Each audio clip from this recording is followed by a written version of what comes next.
Tonight, inside the world's most secretive nation, North Korea's Supreme Commander Kim Jong-un is threatening thermonuclear war against the United States.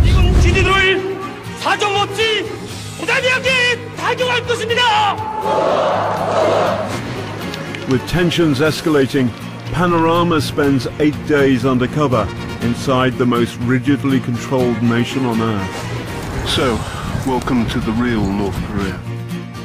A landscape bleak beyond words, and a regime apparently marching towards Armageddon. 이제 도발자들은 임의의 순간에 거북의 불벼락을 면치 못할 것이다. But is this talk of war for real, or a regime afraid for its own survival, playing a shadow game? We may see a thermonuclear war. I'm sure it's not the North Koreans' plan to unleash that kind of a thing. But it might come to that as a result of a disastrous miscalculation.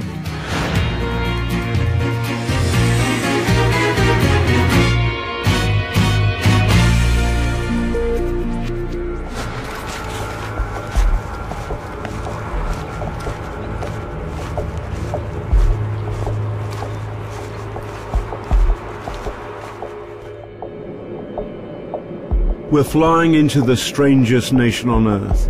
Unstable, paranoid, aggressive. And after its latest nuclear test in February, even China, its old ally, voted against it at the UN. No wonder North Korea is fast running out of friends. Journalists are all but banned from North Korea, so I'm going in undercover, part of a tour group. Guide number 1. The regime's human face. Hello, everybody. Hello.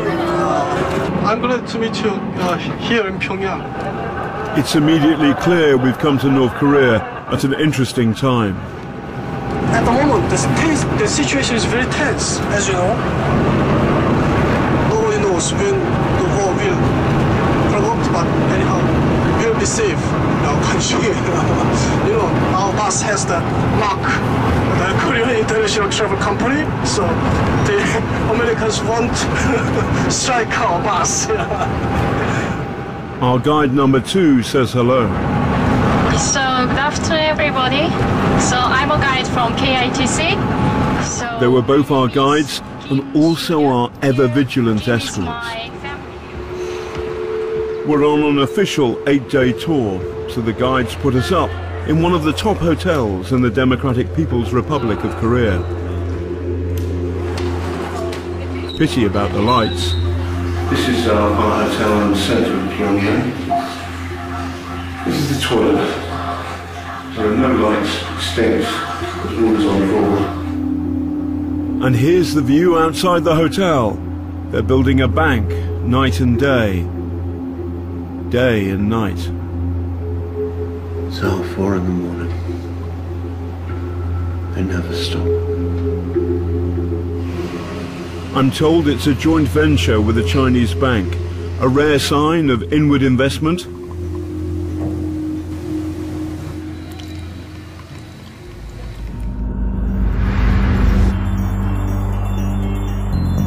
First stop. This is tourism, Stalin style. Joining us today is the trip's official cameraman. He films us, we film him. He films us filming him. This is a controlled society, but what's the ideology behind it? The official video they made about the trip, with their words and music given to us at the end, provides a clue. This is monument to party founding. It was erected in October 1995 to mark the 50th anniversary of the founding of the Workers' Party of Korea. So there's the hammer, there's the sickle, and there's the paintbrush. Workers by hand and by brain. It feels like symbols of an old religion. The main square. Many see North Korea as a communist state. 1 year ago, Marx and Lenin still had pride of place. But this year on our trip, they've gone. Now you see them. Now you don't. So what sort of system is this? North Korea has a higher share of the population in uniform than Nazi Germany and Fascist Italy had until the Second World War. So I think it's much more accurate to look at North Korea as a far-right state, an ultra-nationalist state. It is deeply racially biased. Koreans are taught that they are superior. Kim Jong-il was an unabashed admirer of Hitler and copied him quite consciously, down to details like the Nuremberg marches, which are staged in Pyongyang to this day.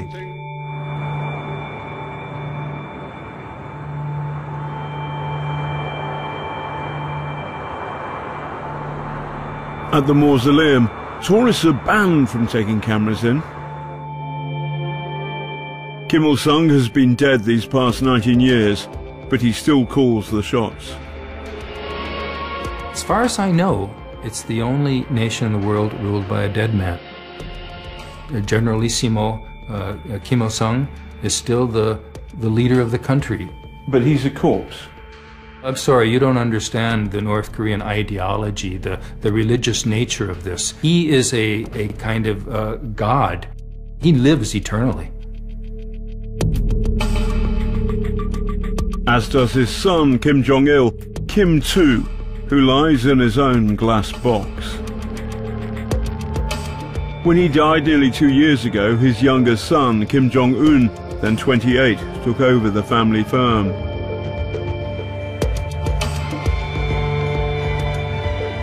Kim III was schooled in Switzerland, became a general at 27, and has linked his star firmly to the military.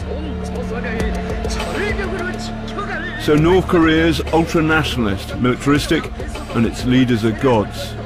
A worrying combination. In North Korea, if you say the wrong thing, you will die. You will be sent to a political prison camp. Even if one knows, sees or hears something, one must pretend to be ignorant. Disagreement isn't an option. Disagreement means death.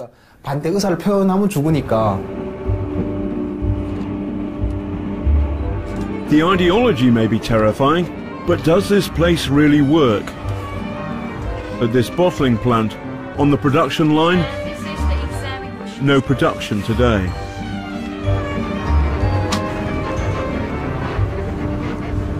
The military seems to work. On the road, anti-aircraft guns.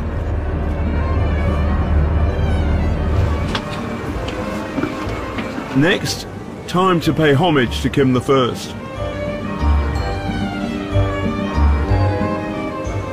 I bow.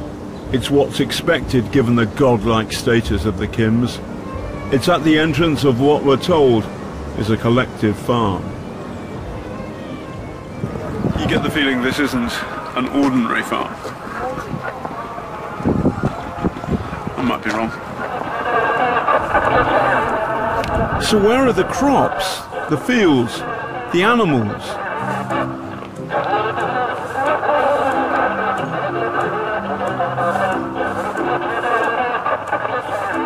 Instead, propaganda drums out from loudspeakers all day long. So what about the farm workers? Where do they live? They show us a model house, complete with model family, model kitchen, and a fridge full of food.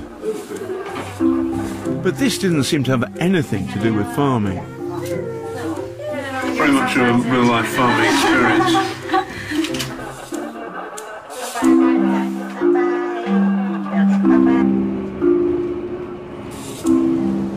Off to a spa hotel, set aside for the regime's worthies and foreigners like us.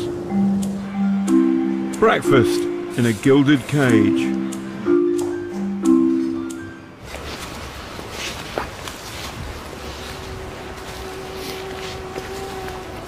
We sneak out of our spa hotel. The barbed wire separates us from the locals. North Korea is one of the poorest places on earth.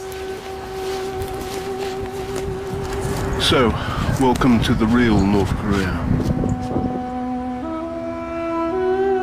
Life is bleak here, no reliable power, No freedoms as we know them, not even to travel to the capital without permission.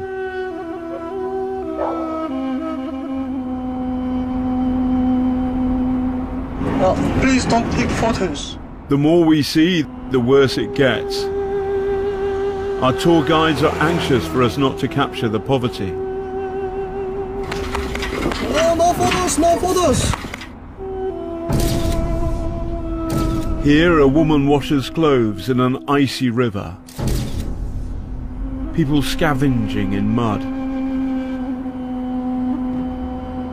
And if this is a market, there wasn't much on sale. No smoke from this chimney. It looks as though it's been idle for some time.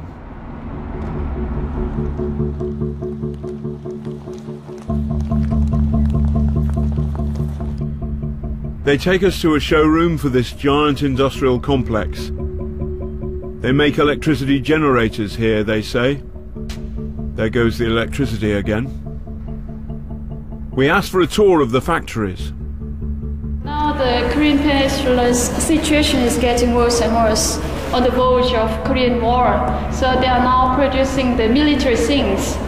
So they can't show the whole factory. To us, they use the war as an excuse when things go wrong. Do they do the same with their own people? When you talk to North Koreans about the state of their country, a lot of them recognize that North Korea is very backward and very poor. But they tend to blame that on outside interference, American sanctions, and indeed, if a light bulb blows in Pyongyang, people will say, blame America.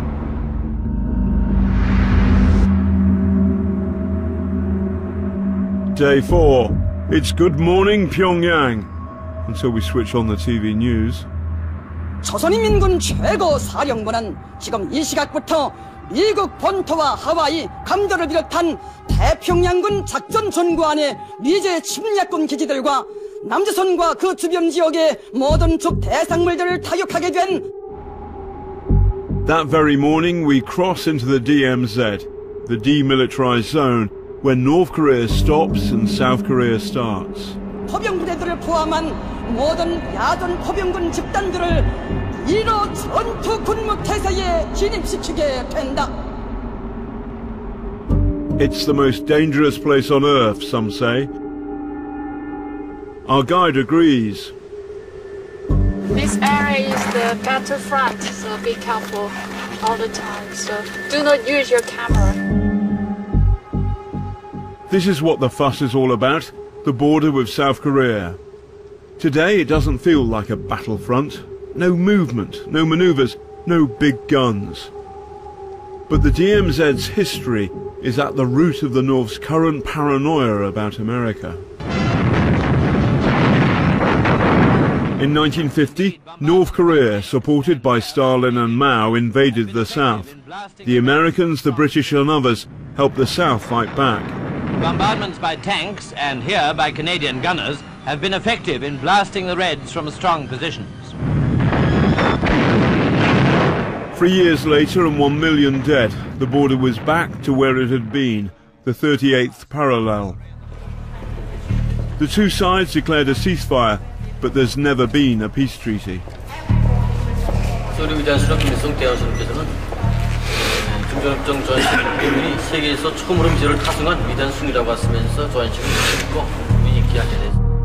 Here, who started the war still matters. I ask if it might have been the North.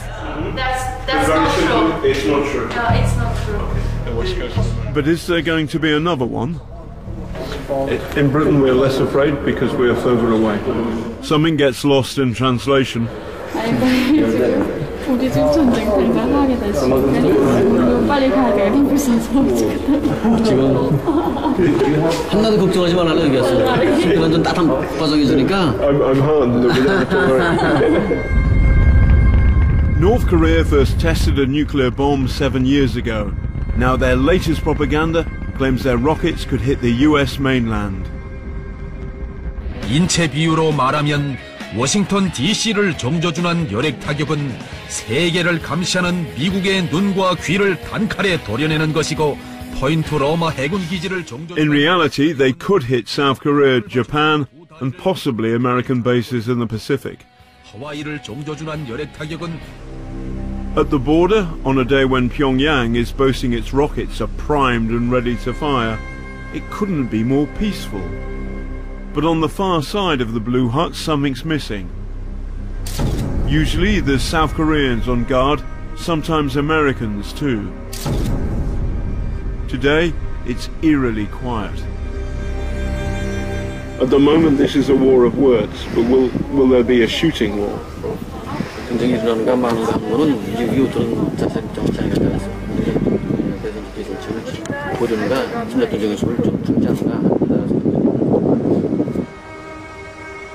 But for now, they're relaxed enough for tourist snaps.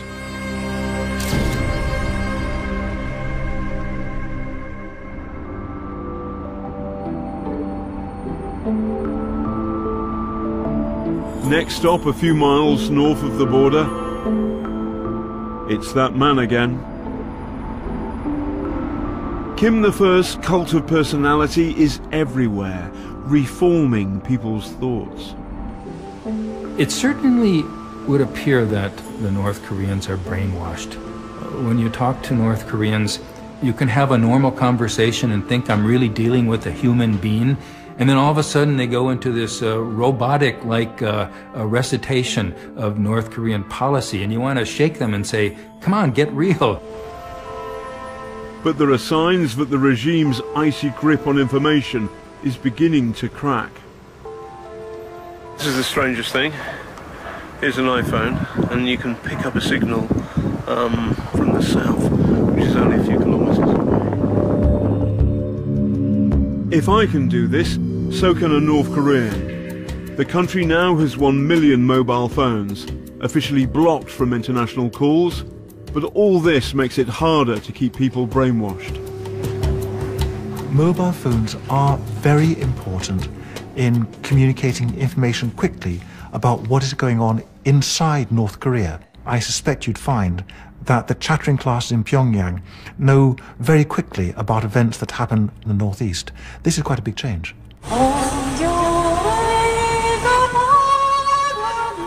A night out in Pyongyang. Our guide has a lullaby for us, the nation's reunification song.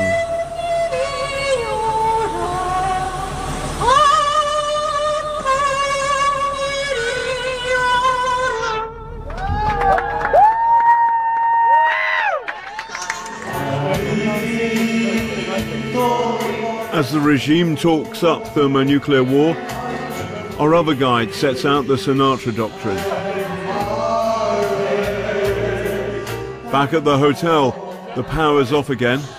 Now you don't see the lights, now you do.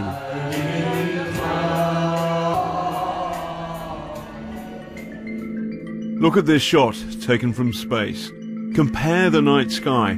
The north puts out a sad glowworm. The south blazes with light.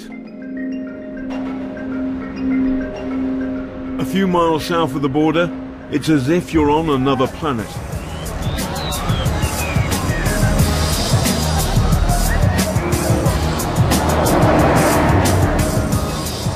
Welcome to South Korea. As you can see, it's just like North Korea. Well, it might be a bit different.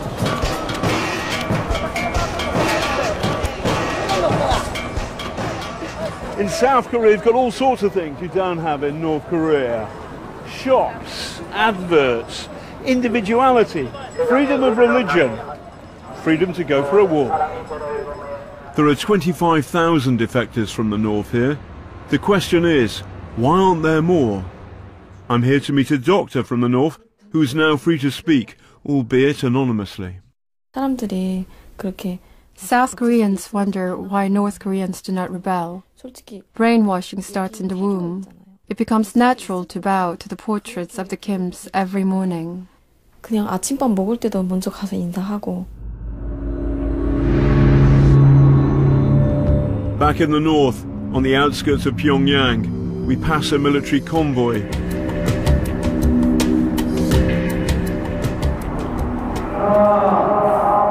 And in town, they're testing the public address system.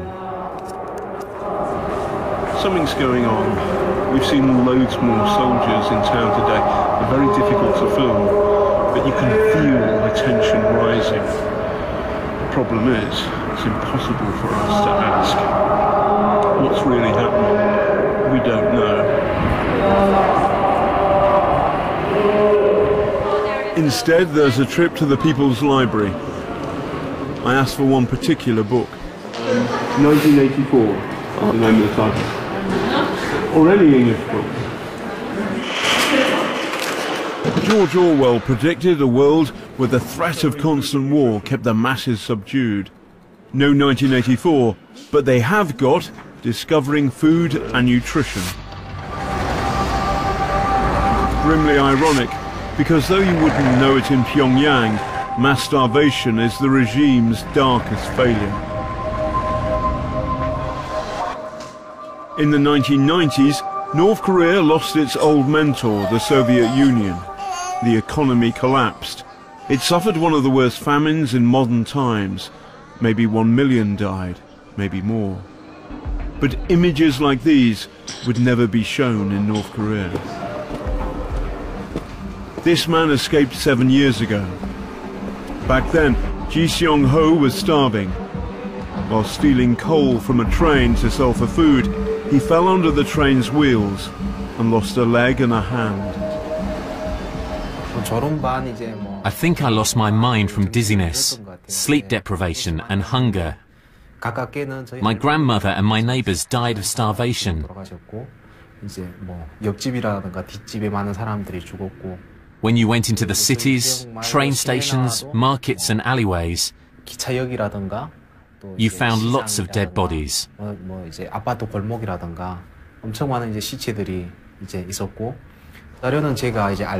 do not know the exact number, but countless people died. Countless. Officially, the famine was downplayed, but malnutrition continues. 2 years ago, the UN estimated that 6 million people, a quarter of the population, needed urgent food aid. We're on the road again, heading over the mountains east. Due north of here is something our guides would never ever show us: the North Korean Gulag. These shocking images appear to speak to life and death inside the regime's concentration camps. Panorama has tracked down a defector brave enough to go on camera to tell his story. Young Gwang-il was a prisoner in Camp 15. How did they bury the dead in the winter when the ground is cold? No, we don't bury them. We leave the dead bodies in a warehouse till April. We bury them in April. When we go to bury them, they're already rotten and totally decomposed. So they're shoveled like rubbish and buried. How many bodies in one hole in the ground? Up to 70 to 80 people. Has the new leader acted to close down the Gulag? Far from it. Defectors say the camps are getting bigger, not smaller. Day 7. We've been taken out of the city. In Pyongyang, they stage a military parade. The regime is shaking its fist at the world. For us, a ride on the metro. No ads, and it just so happens to be the deepest in the world. Handy if the war ever did go nuclear. This is the first moment we bump into ordinary North Koreans. Even in the tube, the regime's wall of sound never lets up. There are times when it feels like we're inside a doomsday cult.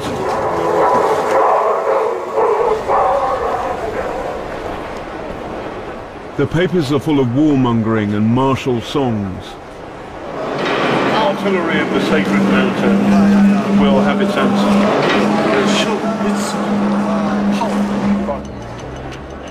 But the military first policy has a price. On the day the regime orders its forces on standby, They take us to one of the country's biggest hospitals. Here, the doctor says, they can care for 1,300 patients. In the mausoleum, it was light and warm, and in the hospital, it's freezing. At least the power is on, but it's gone again. They show us a series of fancy machines, a CT scanner, UV lights, but something's missing. We haven't seen a single patient yet. There are no patients here? What? There are no patients. No, 오늘 환자가 없는 거 예, 대체로 오전에 많이 내오라고 이건 매일입니다. Mostly in the morning they cure the disease. 그다음에는 이렇게 사회 활동을 하니까 대체로 오전에 옵니다. Normally they treat the patients in the morning. So why aren't we allowed to see them? We asked the doctor who defected about her experience of North Korean hospitals. If you, as a doctor, had said, we need more money for medicines for the patients, what would have happened to you? If that happens, they would kill me, the next day or even that same day. They would kill you regardless of your ranking. Even a high-ranking official would be killed. Everyone knows that. It's the end of our tour, and we still haven't seen any patients. Tell the doctor, we're not fools. We haven't seen any patients. Please don't treat us in this way. The doctor explains that we can't see patients without their permission, but we can't ask for that without seeing them. Catch-22.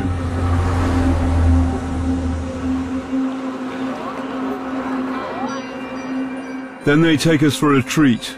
And who should I bump into in the stalls? What feels like the entire North Korean officer corps. Top billing at the circus. Soaring above the trapeze, a rocket.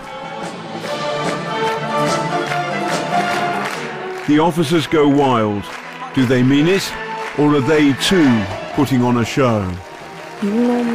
The people are indoctrinated to believe that North Korea must exercise military power. When I lived there, we used to say it would be better for a war to break out so everyone can die together and see the end. But what if this high wire act, blaming foreign enemies for its own failures, goes wrong? North Korea is on a collision course with the United States and South Korea. We may see a thermonuclear war, but it wouldn't be because the North Koreans wanted it. But it might come to that as a result of a disastrous miscalculation.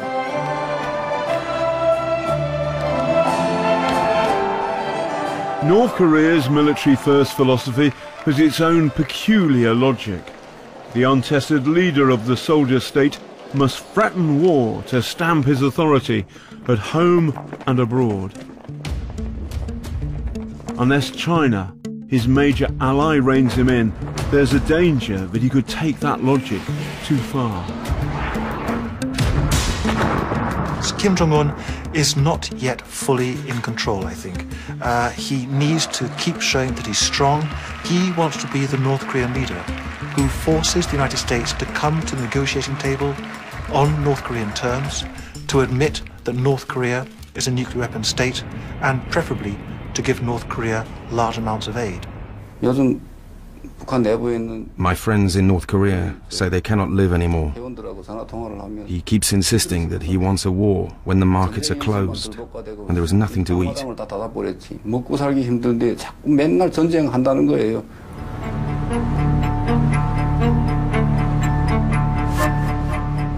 On the day we left, North Korea declared a state of war with its neighbour.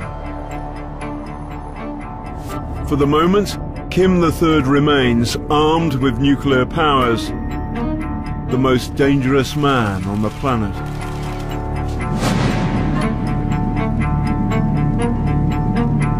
Next on BBC One goes straight to jail in a revealing new documentary series, The Prisoners. On BBC Two, Lucy Worsley explores how royal illness has shaped the health and history of the nation. And new on 3, the Baby Britain season continues with another first-time dad learning the ropes.